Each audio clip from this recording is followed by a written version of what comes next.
లో ఎవరైనా అనధికారిక కబేళాలు నిర్వహిస్తే కఠిన చర్యలు తప్పవని మున్సిపల్ కమిషనర్ మల్లయ్య నాయుడు హెచ్చరించారు. అనధికారిక కబేళాలు ఉన్నట్లు తమ దృష్టికి రాలేదని చెప్పారు. అనధికారికంగా నిర్వహిస్తున్నట్లు తెలిస్తే తక్షణమే ఫిర్యాదు చేయాలని, రైడ్ చేసి సీజ్ చేసి కేసు నమోదు చేస్తామని చెప్పారు. మరిన్ని వివరాలు మా ప్రతినిధి శివశంకర్ అందిస్తారు. భారతీయ సమాజంలో గోవు అనగానే దేవతగా లక్ష్మీదేవిగా పూజిస్తాం.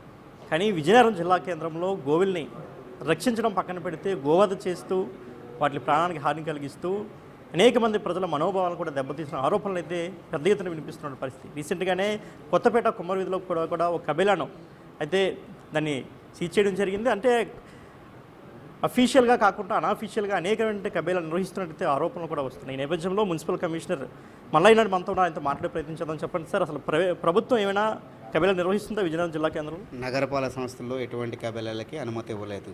సో ఇప్పుడు ఏవైనా జరుగుతున్నాయి అంటే అన్అఫీషియల్గా జరుగుతున్నాయి. వీటిపై మాకు సమాచారం అందించిన వెంటనే సో మా కమిటీ మెంబర్స్ ఎవరైతే ఉందో మేజర్గా డిఎస్పీ అండ్ మేము town planning and public health తర్వాత ఏమోని తహసీల్దార్ గారు and animal husbandry department JD గారు ఈ కమిటీ మెంబర్స్ అందరూ కూడా ఇమీడియట్గా యాక్షన్ ఇనిషియేట్ చేస్తున్నాం. సో జాయింట్ ఇన్స్పెక్షన్ తీసుకొని దీనిపైన గౌరవ కలెక్టర్ గారు అండ్ జాయింట్ కలెక్టర్ గారు కూడా స్పెషల్లీ ఫోకస్డ్ మేనర్లో they how to time guidelines ఇస్తూ ఎప్పటికప్పుడు చర్యలు తీసుకోమని ఆదేశించున్నారు. దానిలో భాగంగానే నిన్న కంప్లైంట్ రాగానే సో ఆల్ ఏవైతే ఉందో కమిటీ మెంబర్స్ అందరూ కూడా వెళ్ళి రైడ్ చేయడం జరిగింది. రైడ్ చేస్తే మనకి నిన్న సమాచారం ఏదైతే ఉందో ఆ సమాచారం నిజమో ఎందుకు దాన్ని బట్టి ఇమీడియట్గా యాక్షన్ తీసుకోవడం జరిగింది. పోలీస్ డిపార్ట్మెంట్ వారి ద్వారా వాళ్ళపై కేసు ఫైల్ చేయడం జరిగింది. గౌరవ కోర్టు వారు కూడా ఆదేశాలు ఇవ్వడం జరిగింది. దాని ప్రకారం చర్యలు తీసుకోవడం జరుగుతుంది. ఎటువంటిది ఏదైనా సమాచారం మీద నోటీసులో ఉన్నా కూడా సో ఇమీడియట్గా పోలీస్ డిపార్ట్మెంట్కి కానీ మాకు కానీ లేదా యానిమల్ హస్బెండరీ డిపార్ట్మెంట్ కానీ తహసీల్దార్ గారికి ఇస్తే సో జాయింట్ యాక్షన్ చేసి చర్యలు తీసుకోవడం మొదలుపెట్టడం జరిగింది. అఫీషియల్గా అయితే మాత్రం ఎటువంటి అనుమతులు మంజూరు చేయడం లేదు. కార్పొరేషన్ నుంచి కానీ ఏ డిపార్ట్మెంట్ నుంచి కూడా అనుమతులు మంజూరు లేదు. దీనికోసమే పోలీస్ డిపార్ట్మెంట్ వారిని కూడా ఎస్పీ వారిని కూడా రిక్వెస్ట్ చేయడం జరిగింది. స్పెషల్లీ వాళ్ళని వాచ్ అండ్ వాచ్ చేయమని చెప్పాం. ఇలాంటివన్నీ కూడా వాళ్ళకి వస్తాయి కాబట్టి వాళ్ళ యొక్క సోర్స్ ఆఫ్ ఇన్ఫర్మేషన్ ద్వారా కూడా పెట్రోలింగ్ చేస్తూ ఎక్కడెక్కడ ఐడెంటిఫై జరుగుతున్నాయో అలాంటిని ఐడెంటిఫై చేసి వాటి మీద పెట్రోలింగ్ నిర్వహించి చర్యలు తీసుకోమని కూడా రిక్వెస్ట్ చేయడం జరిగింది. సో పోలీస్ డిపార్ట్మెంట్ నుంచి కూడా స్పెషల్లీ ఫోకస్ ఆన్ దట్. ఎందుకంటే గోవును సంరక్షించాలనే సదుద్దేశంతో గోవును పరిరక్షించాలనే ఉద్దేశంతో so corporation they how to so upmost priority on that. అంటే మీ నుంచి కేసులు వెళ్తున్నా సరే కోర్టులో కేసులు నిలబడలేదు, సరైన ప్రూఫ్ సబ్మిట్ చేయట్లేదనే ఆరోపణ ఉంది. దానిపై మీరు సో నిన్న జరిగిన దానికి అంతకన్నా ప్రూఫ్ ఏమి ఉండాలి? సో ప్రూఫ్లు లేవు ఉన్నాయని అనట్లేదు.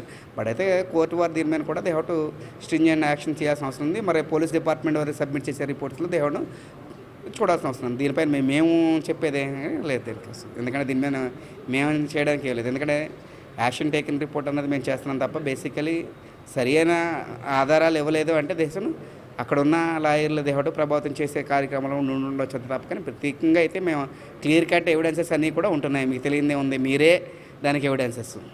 అంటే మొత్తం నగరపాలక సంస్థ పరిధిలో మొత్తం 12 కబేళాలు అనాథరైజ్డ్గా నడుస్తున్నాయని ఆరోపణలు ఉన్నాయి. అంటే మీ దృష్టికి ఎప్పుడైనా వచ్చిందా ఈ విషయం? సో 12 జరుగుతున్నాయని అయితే మాత్రం ఎప్పుడు మనకు దృష్టికి రాలేదండి.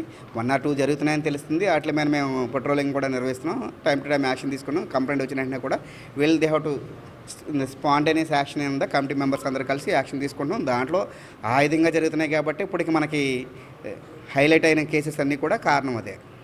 అంటే గతంలో కూడా ఇటువంటివి జరిగాయి. మా రీసెంట్గా అయితే డ్రోన్ విజువల్స్ కూడా బయటకు వచ్చాయి. ఇప్పుడు కొత్తపేట కుమ్మరివీధికి సంబంధించి వచ్చాయి. అంటే ఇటువంటి మీరు ఎటువంటి హెచ్చరికలు జారీ చేస్తారు? సో ఇప్పుడు వీటిపైన స్ట్రింజ్ యాక్షన్ ఆ ఏరియాస్ని అంతా కూడా సీజర్ చేయడానికే మేము చర్యలు తీసుకోమని చెప్పి కోర్టు వారికి కూడా రిక్వెస్ట్ చేయడం జరుగుతుంది. పోలీస్ డిపార్ట్మెంట్ అనుకుంటే సీజర్ చేసి పర్మనెంట్ సీజింగ్ ఈ కేసు మీరే చెప్తున్నారు కేసులు అన్నీ నిలబట్టలేదని. బట్ అయితే that's a scenario that's a. So దీనిపైన కూడా చట్టంలో కూడా దేహ మార్పులు రావాల్సిన అవసరం. అలా అయితే లూప్ హోల్స్ ఏమైనా ఉంటే ఆ లూప్ హోల్స్ని కంట్రోల్ చేస్తూ సో సంరక్షణ చట్టం దాన్ని ఇంకా స్ట్రెంథెన్ చేయాల్సిన అవసరం ఉంది. ఎందుకంటే కోర్టులో దేహట్టు నిలబడట్లేదు అంటే నామినల్ ఫైన్స్ తోట నామినల్గానే వీక్ అయిపోతున్న అవకాశం ఉంది. కాబట్టి ఇలాంటి ఏదైనా ఫైండ్ అవుట్ అయినప్పుడు పర్మనెంట్గా సీజ్ చేసి వాళ్ళని లైఫ్ టైం జైలు శిక్ష విధించేలాగా ఇలాంటి ఉంటే బాగుంటుందని మై ఒపీనియన్. అంటే మున్సిపల్ సిబ్బంది కూడా పలుమార్లు లంచాలు అందాయి దీనికి సంబంధించి, అంటే రైడ్లు చేయకుండానే లంచాలు అందాయి ఆరోపణలు కూడా ఉన్నాయి. మీ యొక్క కార్పొరేషన్ సంబంధించి మీ దృష్టికి వచ్చిందా ఇటువంటి విషయం? అటువంటిది ఏమీ లేదండి. అటువంటిది ఏమైనా ఉంటే మీరు ప్రూవ్ చేయగలిగితే మీరు ఇవ్వగలిగితే ఇప్పటికి ఇన్ ద స్పాట్ ఎంక్వైరీ చేసి సస్పెండ్ చేస్తే రిమూవ్ చేస్తాం. రిమూవ్ చేసి సర్వీస్ నుంచి రిమూవ్ చేయడానికి కూడా చర్యలు తీసుకోవడానికి తెలియజేసుకుంటున్నాం. అలాంటిది ఏమైనా ఉంటే మీరు ఏమైనా ఇవ్వగలిగితే so taken action that. So అది మున్సిపల్ కమిషనర్ మనతో చెప్తున్నారు. గో సంరక్షణ కాకుండా గోవధ ఎవరైనా చేస్తే ఖచ్చితంగా కఠిన చర్యలు తీసుకుంటాం, కోర్టు వారికి కూడా ఇదే నివేదిస్తున్నాం, కఠినమైన చర్యలు తీసుకోవాలి చట్ట ప్రకారం. అటువంటి జరగకుండానే మున్సిపల్ కమిషన్ అనేది పూర్తి స్థాయిలో ప్రయత్నం చేస్తుందని ఆయన చెప్తున్నారు. కెమెరామెన్ హరీష్తో శివశంకర్, బిగ్ టీవీ, విజయనగరం.